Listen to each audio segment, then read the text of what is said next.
Assalamualaikum warahmatullahi wabarakatuh. Selamat pagi, Buhaba Syedara. Kembali lagi dalam Berita Aceh bersama saya, Resti Amelia. Serangkaian berita aktual telah kami siapkan untuk Anda. Berikut pilihan utama kami pada pagi hari ini.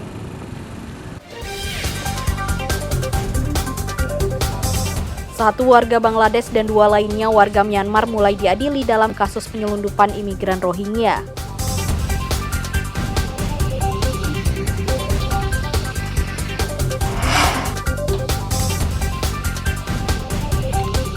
Meski diwarnai sejumlah dinamika, rekapitulasi perolehan suara pemilu 2024 di Aceh Timur akhirnya rampung.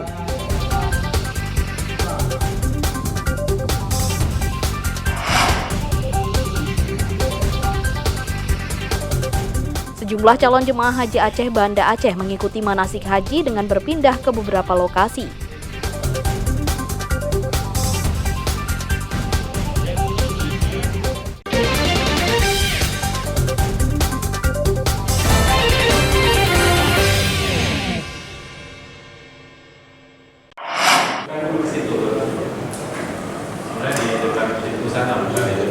Tiga warga negara asing yang diduga terlibat penyelundupan imigran Rohingya mulai disidangkan di Pengadilan Negeri Janto, Aceh Besar, Rabu pagi.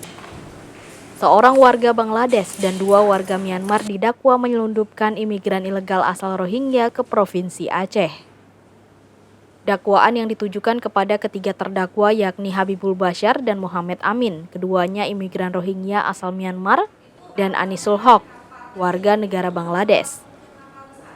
Dalam dakwaannya, Jaksa Penuntut Umum JPU menyatakan para terdakwa menyelundupkan 134 imigran Rohingya ke wilayah Indonesia melalui pesisir pantai Belang Ulam, Aceh Besar pada 10 Desember 2023 lalu. Ketiganya memasukkan 134 imigran tanpa dilengkapi dokumen keimigrasian yang sah, serta tidak melewati pintu pemeriksaan imigrasi negara tujuan. Untuk inti dakwaan sendiri kami dakwakan dengan pasal 120 Undang-Undang Keimigrasian yang menyebutkan bahwasannya perbuatan para terdakwa yaitu membawa ataupun mengangkut para warga negara Myanmar yang tanpa ada dokumen untuk masuk ke Indonesia tanpa ada izin dari pihak Indonesia. Meski tanpa penasehat hukum, ketiga terdakwa dihadirkan di persidangan didampingi penerjemah. Sidang dipimpin majelis hakim diketuai Fadil serta didampingi John Mahmud dan Kemalasari. Pada sidang ini menghadirkan 5 saksi, satu diantaranya akhirnya ditolak majelis hakim karena masih di bawah umur. Adapun keempat saksi yang akhirnya memberi kesaksian yakni Sahidul Islam, Muhammad Syekh Alam, Hazimullah, dan Nurul Islam. Para saksi memberi uang antara 100.000 hingga 200.000 taka kepada terdakwa sebagai ongkos naik ke kapal yang akan membawa mereka ke Indonesia. Usai mendengar keterangan saksi, para terdakwa mengaku tidak keberatan atas keterangan saksi. Sidang dilanjutkan Jumat depan dengan agenda pemeriksaan lanjutan saksi. Tim Liputan melaporkan dari Aceh Besar.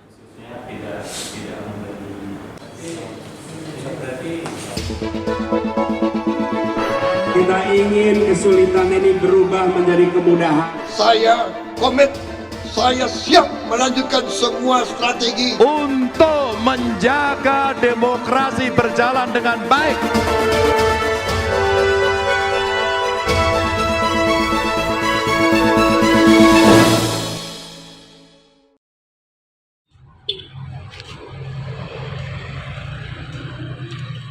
Meski sempat tersendat dan dihujani interupsi, rapat pleno rekapitulasi suara pemilu 2024 KIP Aceh Timur tuntas. Penghitungan perolehan suara yang alot menjelang rampung akhirnya tuntas dengan beberapa catatan. Rapat pleno rekapitulasi suara tingkat kabupaten yang digelar di sebuah hotel di Kota Idiraya sempat tegang, sehingga harus dikawal ratusan polisi dan tentara. Begitupun protes dari sejumlah saksi peserta pemilu tidak sampai menghambat rekapitulasi suara. Dari hasil rekapitulasi pemilihan anggota DPRA, Partai Aceh merebut 3 dari 6 kursi dapil Aceh Timur.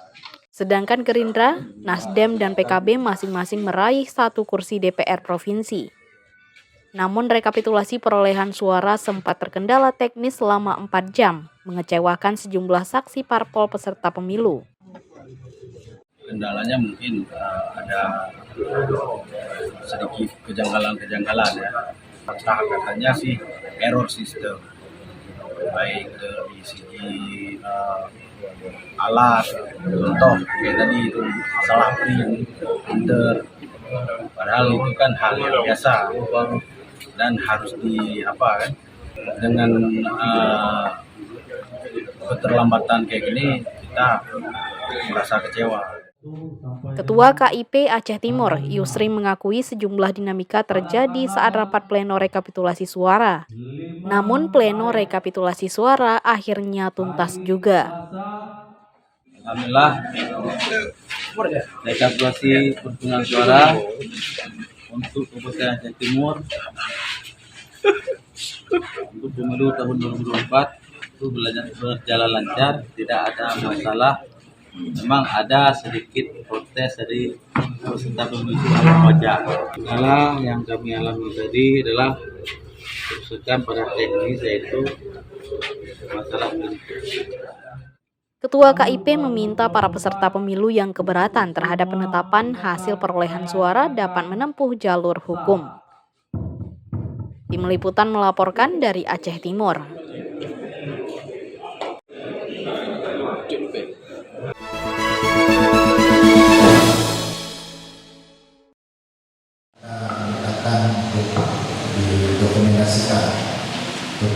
Lambannya rekapitulasi suara di tingkat kecamatan karena beberapa alasan.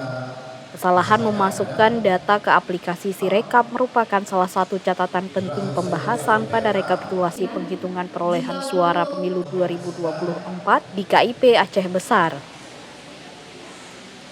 Ketidaksesuaian data perolehan suara pada formulir C1 di TPS dengan data Sirekap menyebabkan rekapitulasi diwarnai sanggahan dari saksi peserta pemilu.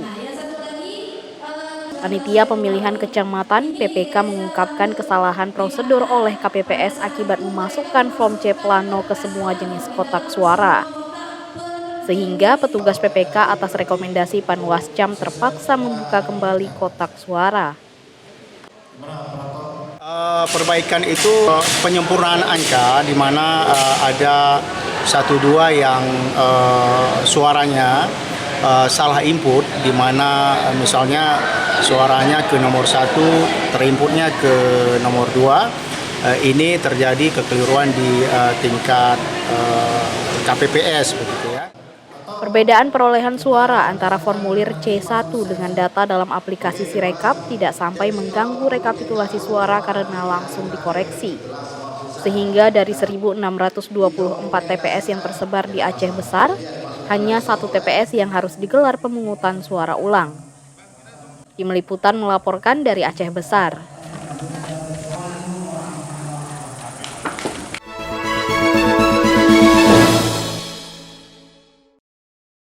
Jumlah surat yang tidak digunakan atau tidak terpakai 170. Rekapitulasi perolehan suara pemilu di Kabupaten Aceh Tengah selesai. Namun Bawaslu tetap mengawal hasil rekapitulasi suara KIP Kabupaten hingga ke KIP Provinsi agar aman. Pengawasan pemungutan dan penghitungan suara mulai dari TPS hingga pleno kabupaten dilanjutkan sampai ke tingkat provinsi. Pengawasan ini untuk memastikan suara pemilih tidak hilang dalam perjalanan. Banyaknya temuan data perolehan suara yang keliru di TPS dan desa semakin mendorong Bawaslu untuk terus mengawalnya. Perbaikan data yang keliru pada rekapitulasi suara tingkat kabupaten bukan jaminan akan aman hingga ke KIP provinsi.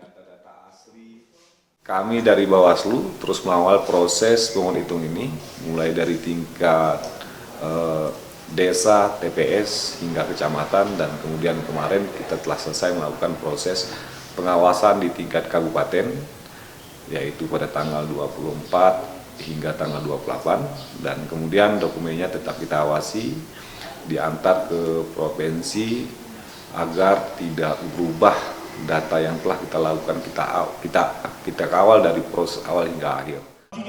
Sejauh ini belum ada laporan dan pengaduan dari warga atau saksi parpol terkait pemungutan dan penghitungan suara di Aceh Tengah. Dari 657 TPS yang tersebar di 295 desa dalam 14 kecamatan, tidak satupun TPS harus menggelar pemungutan suara ulang (PSU). Bawaslu mengapresiasi partisipasi warga Aceh Tengah dalam mengawasi pemilu 2024 mulai dari TPS, kecamatan hingga kabupaten. Tim Liputan melaporkan dari Aceh Tengah.